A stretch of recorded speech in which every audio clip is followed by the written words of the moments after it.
উপস্থিত মাননীয় অতিথি, শ্রদ্ধেয় শিক্ষক শিক্ষিকা, পিতামাতা ও আমার সহপাঠীদের যথাযোগ্য স্থানে সম্মান জানাই।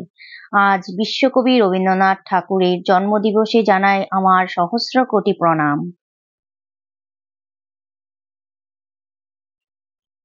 কবিগুরুর জন্ম 1268 বঙ্গাব্দের আজকের দিনে।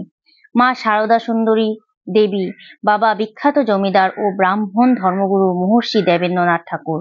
বাল্য বয়সে তার কবি প্রতিভার স্ফুরণ ঘটেছিল।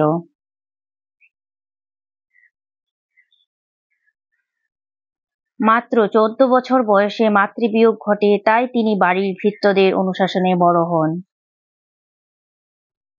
কবিগুরু বিদ্যালয়ের প্রথাগত শিক্ষার থেকে প্রাকৃতিক পরিবেশের মধ্যে ঘুরে বেড়াতে বেশি স্বাচ্ছন্দ্য বোধ করতেন।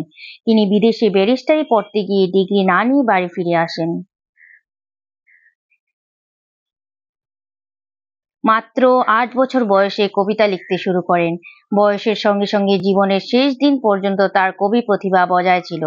মহামনীষীদের জীবনে এমন ঘটনা বিরল।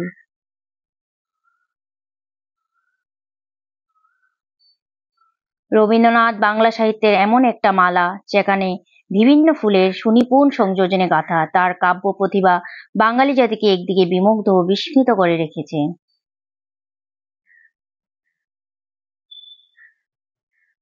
সঙ্গীত, কাব্য, নাটক, গল্প, উপন্যাস, প্রবন্ধ, ভ্রমণ কাহিনী, পত্র সাহিত্য সব ধরনের রচনা তার প্রতিভার মধ্যে রয়েছে। রবীন্দ্রসঙ্গীত বিশাল সমুদ্রের মতো।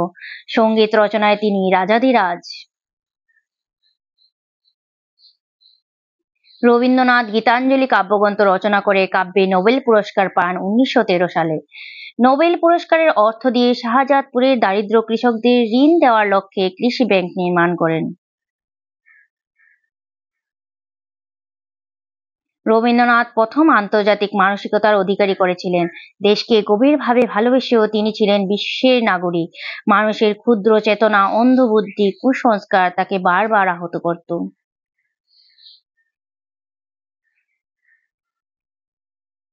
তিনি গড়ে তোলেন শান্তিনিকেতন, রাজপথে বঙ্গভঙ্গের প্রতিবাদ করেন, পাঞ্জাবের জালিয়ানওয়ালাবাগের হত্যাকাণ্ডের প্রতিবাদে ছুঁড়ে ফেলে দেন ব্রিটিশদের দেওয়া নাইটহুড উপাধি।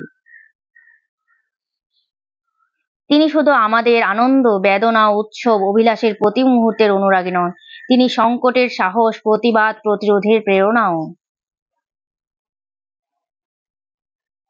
রবীন্দ্রনাথ নামটা বাঙালির আবেগ রক্তে মিশে থাকা একটি মানুষ, যা সমগ্র বাঙালির হৃদয়ে অক্ষয় আসন বিছানো।